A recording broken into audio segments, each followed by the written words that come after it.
새번역 사도신경으로 신앙 고백하겠습니다. 저는 전능하신 아버지 하나님 천지의 창조주를 믿습니다. 저는 그분의 유일하신 아들 우리 주 예수 그리스도를 믿습니다. 그분은 성령으로 잉태되어 동정녀 마리아에게서 나시고 본디오 빌라도에게 고난을 받아 십자가에 못 박혀 죽으시고 장사된 지 사흘 만에 죽은 자 가운데서 다시 살아나셨으며 하늘에 오르시어 전능하신 아버지 하나님 우편에 앉아 계시다가 거기로부터 살아있는 자와 죽은 자를 심판하러 오십니다. 저는 성령을 믿으며 거룩한 공교회와 성도의 교제와 죄를 용서받는 것과 몸의 부활과 영생을 믿습니다. 아멘. 거룩하신 하나님 아버지 감사합니다. 간밤에도 편히 쉬게 해주시고 새벽에 기도하는 자리에 불러주시니 감사합니다. 이 시간 저희들 마음 중심으로 주님을 경외하게 하여 주시옵소서. 예수님 이름으로 기도드리옵나이다. 아멘. 찬송가 456장입니다.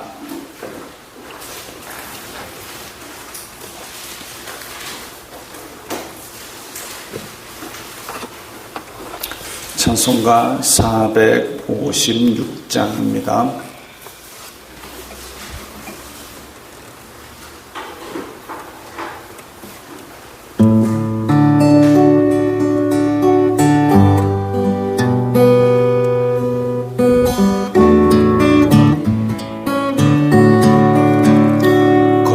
세상에서 실패하거든 그 손 못 자국 만져라.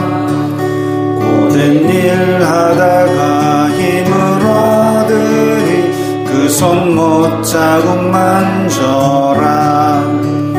그 손 못 자국 만져라. 그 손 못 자국 만져라. 주가 널 지키며 인도하시리. 그 손 못 자국 만져라. 내가 어둠 속을 걸어갈 때에 그 손 못 자국 만져라. 주가 참 평안을 내게 주시리. 그 손 못 자국 만져라. 그 손 못 자국 만져라. 그 손 못 자국 만져라. 주가 널 지키며 인도하시리. 그 손 못 자국 만져라. 내가 부활의 주 따라가려면 그 손 못 자국 만져라. 내가 주 안에서 길이 살리라. 그 손 못 자국 만져라. 그 손 못 자국 만져라. 그 손 못 자국 만져라. 주가 널 지키며 인도하시리. 그 손 못 자국 만져라. 너의 죄악의 짐 무거울 때에 그 손 못 자국 만져라. 마음은 열고서 주를 모셔라. 그 손 못 자국 만져라. 그 손 못 자국 만져라. 그 손 못 자국 만져라. 주가 널 지키며 인도하시리. 그 손 못 자국 만져라.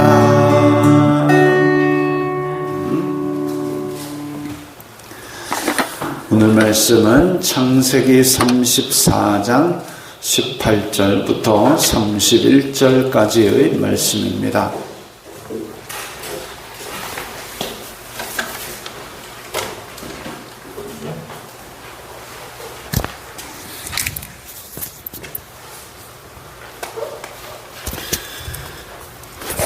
창세기 34장 18절부터 31절까지의 말씀 함께 읽겠습니다. 그들의 말을 하몰과 그의 아들 세겜이 좋게 여김으로 이 소년이 그 일 행하기를 지체하지 아니하였으니 그가 야곱의 딸을 사랑함이며 그는 그의 아버지 집에서 가장 존귀하였더라. 하몰과 그의 아들 세겜이 그들의 성읍 문에 이르러 그들의 성읍 사람들에게 말하여 이르되 이 사람들은 우리와 친목하고 이 땅은 넓어 그들을 용납할 만하니 그들이 여기서 거주하며 매매하게 하고 우리가 그들의 딸들을 아내로 데려오고 우리 딸들도 그들에게 주자. 그러나 우리 중의 모든 남자가 그들이 할례를 받은 같이 할례를 받아야 그 사람들이 우리와 함께 거주하여 한 민족 되기를 허락할 것이라. 그러면 그들의 가축과 재산과 그들의 모든 짐승이 우리의 소유가 되지 않겠느냐. 다만 그들의 말대로 하자. 그러면 그들이 우리와 함께 거주하리라. 성문으로 출입하는 모든 자가 하몰과 그의 아들 세겜의 말을 듣고 성문으로 출입하는 그 모든 남자가 할례를 받으니라. 제3일에 아직 그들이 아파할 때에 야곱의 두 아들 디나의 오라버니 시므온과 레위가 각기 칼을 가지고 가서 몰래 그 성읍을 기습하여 그 모든 남자를 죽이고 칼로 하몰과 그의 아들 세겜을 죽이고 디나를 세겜의 집에서 데려오고 야곱의 여러 아들이 그 시체 있는 성읍으로 가서 노략하였으니 이는 그들이 그들의 누이를 더럽힌 까닭이라. 그들이 양과 소와 나귀와 그 성읍에 있는 것과 들에 있는 것과 그들의 모든 재물을 빼앗으며 그들의 자녀와 그들의 아내들을 사로잡고 집 속의 물건을 다 노략한지라. 야곱이 시므온과 레위에게 이르러 너희가 내게 화를 끼쳐 나로 하여금 이 땅의 주민 곧 가나안 족속과 브리스 족속에게 악취를 내게 하였도다. 나는 수가 적은즉 그들이 모여 나를 치고 나를 죽이리니 그러면 나와 내 집이 멸망하리라. 그들이 이르되 그가 우리 누이를 장녀같이 대우함이 옳으니까. 아멘. 자, 또 끔찍한 사건이 벌어졌습니다. 이게 믿음의 조상이라 그래가지고 무조건 미화하고 막 위대한 업적을 이룬 것만 기록한 게 아니라 성경에 보면 그야말로 인간적으로 부족한, 지금 우리 생각에도 너무 이럴 수가 있나 싶은 내용까지 쭉 다 기록이 되어 있습니다. 오늘 내용도 그런 내용이죠. 지금 야곱의 딸 디나가 몹쓸 일을 당해가지고 지금 야곱의 아들들은 복수심에 들끓고 있는데 그럼에도 불구하고 속여서 너네들 할례를 받아야 우리와 한 민족이 된다 하니까 이 지금 하몰과 그의 아들 세겜이 오케이 했습니다. 근데 오케이 한 데는 이 두 가지 의미가 있습니다. 하나는 뭐냐 하면 이 아들 세겜, 아마 우리나라로 치면 왕세자쯤 되는 모양입니다. 그의 집에서 가장 존귀하였다 그랬는데 세겜이 야곱의 딸을 사랑함이더라 이랬습니다. 야곱의 딸을 사랑함이더라. 그래서 그 왕세자가 지금 디나를 너무 좋아하는 것, 그것이 하나의 의미고, 그 다음에 또 하나의 의미가 뭐냐면 23절에 나온 대로 그들의 가축과 재산과 그들의 모든 짐승이 우리의 소유가 되지 않겠느냐, 요겁니다. 그러니까 야곱이 가진 소유를 탐낼 만큼 지금 많고 복스러웠다라는 얘기죠. 다만 그들의 말대로 하자. 그러면 그들이 우리와 함께 거주하리라. 간단한 이 조건만 만족하면 이제 그들의 것은 다 우리 것이 된다. 이게 또 하나의 속셈입니다.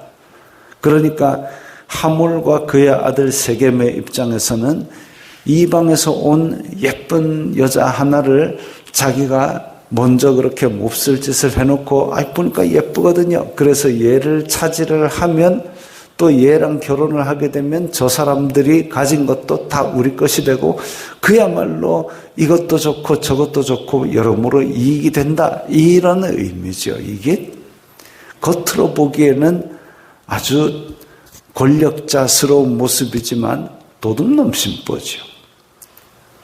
못된 심보죠. 이 세겜 왕세자라는 세겜이 지금 자기의 육신의 정욕과 탐욕으로 인해서 판단력이 어두워져 있고 그야말로 지 하고 싶은 대로 자기 소견에 옳은 대로 행하는 그런 막 나가는 인생입니다. 그게 가나안 사람들의 풍습입니다. 가나안 사람들의. 근데 야곱 하나님의 언약 백성 믿음의 조상이 되는 그래서 이 11 아들이 함께 있는 이 사람하고 이 지금 세겜 땅에 있는 가나안의 못된 이런 풍습을 가진 사람하고 통혼 서로 결혼을 해서 섞어 놓으면 이게 믿음의 조상으로서 안 그래도 인간적인 부족함들이 있는데 근데 이 가나안 풍습을 그대로 쏙 받아들였다. 이건 언약 백성으로서의 어떤 자존심과 거룩 이런 것들도 하나도 없고 그냥 다 섞여버리는 거죠. 그래가지고 이런 가나안 풍습은 최소한 걸러내야 되겠다 얘기가 아브라함도 이삭도 야곱도 다 그렇게 생각을 했던 겁니다. 그런데 그렇게 생각을 하고 걸러낼 생각을 했는데 지금 세겜이 욕심에 눈이 어두워서 제대로 판단을 못할 때에 그러면 너네들 할례 받아라. 그러면 우리가 다 같이 섞여 살 수 있도록 해줄게 라는 말을 듣고 지금 욕심에 눈이 어두워서 성문 앞 입구에서 지금 족장이 왕세자가 다 할례 받아라 이러니까 다 할례 받겠지요. 다 할례 받도록 만들어 놓고 3일째에 아파할 때에 이제 그 중동 지역에서 뭐 항생제가 있습니까? 진통제가 있습니까? 다 이제 염증이 생겨갖고 제대로 걷지도 못하고 아파하고 있을 때에 야곱의 두 아들 시므온과 레위가 칼 차고 들어가가지고 다 죽여버렸습니다. 남자들을 다 죽이고 그 다음에 27절에 야곱의 여러 아들이 시체 있는 성읍으로 가서 노략하였으니 시므온과 레위만 나쁜 놈이 아니라 나머지 아들들도 가가지고 있는 대로 다 훔쳐 나왔습니다. 양과 소와 나귀와 그 성읍에 있는 것과 들에 있는 것과 재물을 빼앗고 자녀와 아내들을 사로잡고 왜 사로잡았습니까? 다 종으로 부려먹는 거죠. 그야말로 옛날 부족 간의 전쟁이 있은 겁니다.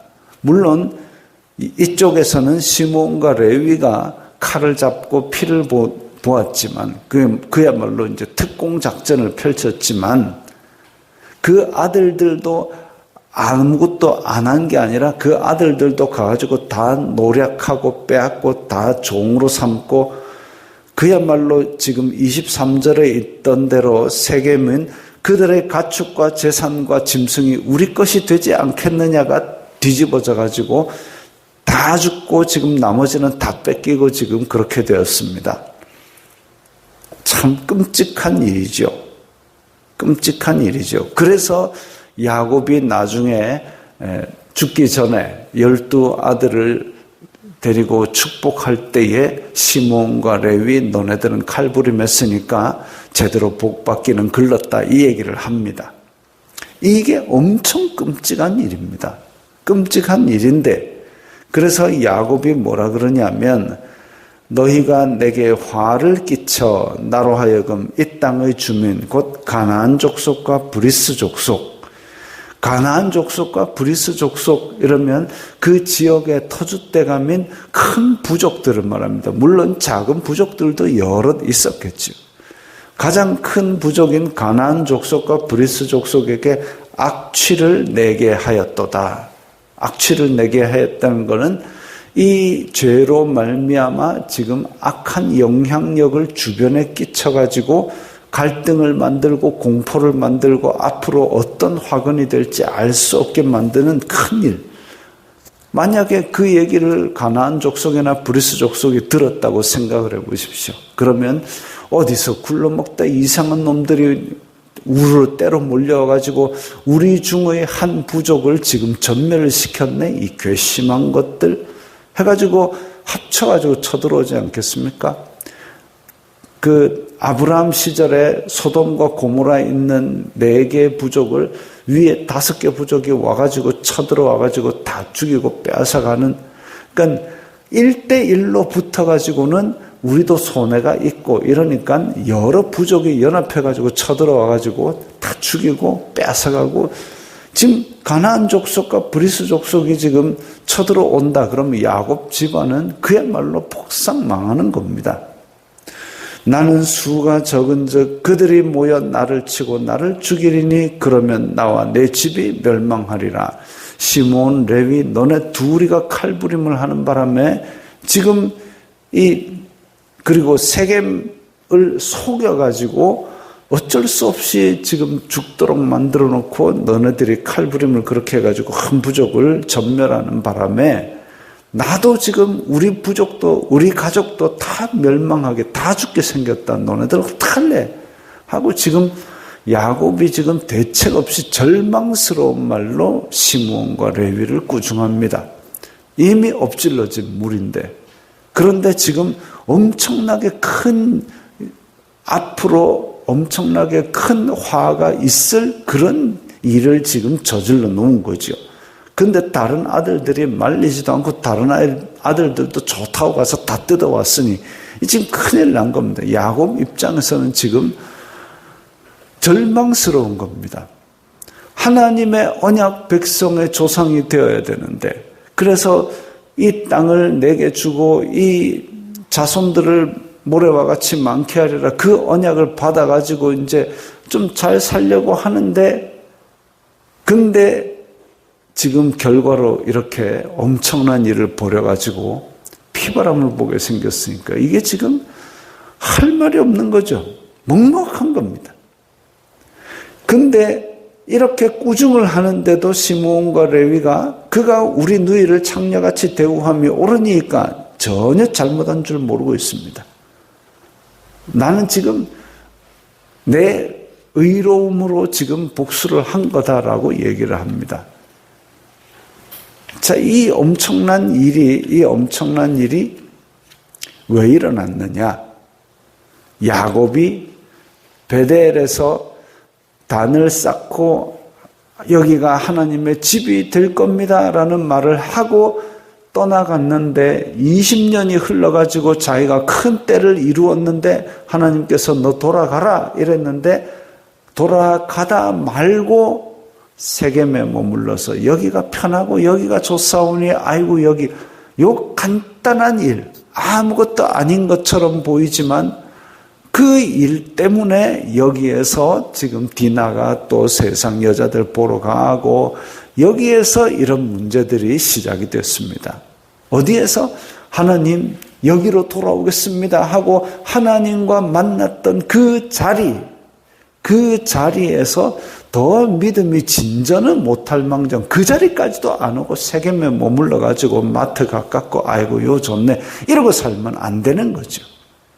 때로는 우리가 불편할 수 있습니다. 그러나 하나님과의 언약의 장소로 돌아오기로 했으면 거기로 와야 되는데 우리는 지나가다가 세겜 여기 참 땅 좋네 하면서 여기를 자꾸 머물고 싶어 합니다. 거기서 화근이 시작이 되는 거죠. 거기서 화근이 시작되는데 죄는 항상 작은 것에서 큰 것으로 갑니다. 한 명에서 여러 명으로 갑니다. 세겜에 머무는 것 야곱 개인의 판단이었죠. 작은 일이었습니다. 그런데 거기에서 지금 디나가 못된 일을 당했습니다. 그랬을 때 얼른 보따리 싸서 떠나자 했어야죠. 이삭은 그랬습니다. 이삭은 우물을 빼앗겼을 때 야야 저 우물 싸워서 찾아온나 안 하고 딴 데 가자. 딴 데 가서 또 우물 파자. 떠나버렸습니다. 야곱도 물론 억울하겠죠. 그러나 하나님께서 원수 갚는 것은 내게 있으니 너네들은 그걸로 죄짓지 말아라 라는 말씀을 나중에 하셨는데 야곱이 그렇게 해서 억울한 일을 당했지만 보따리 싸서 떠났더라면 이 일이 더 안 커집니다. 그래서 베델과 브엘세바로 가자 했어야 되는데 그러지 않고 지금 가만히 있어봐라 하다가 결국은 두 아들이 죄를 짓습니다. 처음에는 야곱 하나가 세겜에 머물렀다. 아무것도 아닌 것 같지만 그것이 하나님을 속인 죄가 된 거죠. 왜냐하면 이곳이 하나님의 집이 되고 내가 소유의 11조를 바칠 것이고 이건 했지 않습니까?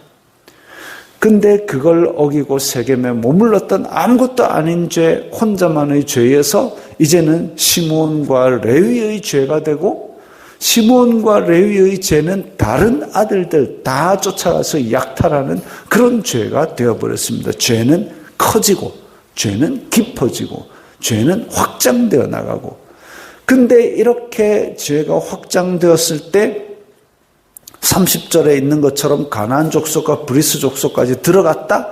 그러면 이제 민족적인 죄가 되어버린 겁니다. 가나안 족속, 브리스 족속하고 이제 칼 들고 싸워야 되는 거죠. 끔찍한 일입니다. 그러면 어쩔 수 없이 피를 보아야 되고 어쩔 수 없이 더 큰 죄악, 더 큰 살인을 범하게 될 위기에 빠졌습니다. 흔히들 그런 얘기를 합니다. 모세의 율법에 보면 눈은 눈으로 갚고 이는 이로 갚고 아이고 동형복수법 그 복수를 하라고 하나님이 잔인하네 라고 이야기를 하지만 그게 아니죠. 사람이 개인적인 복수를 하면 아까 얘기했잖아요. 죄는 커지고 깊어집니다.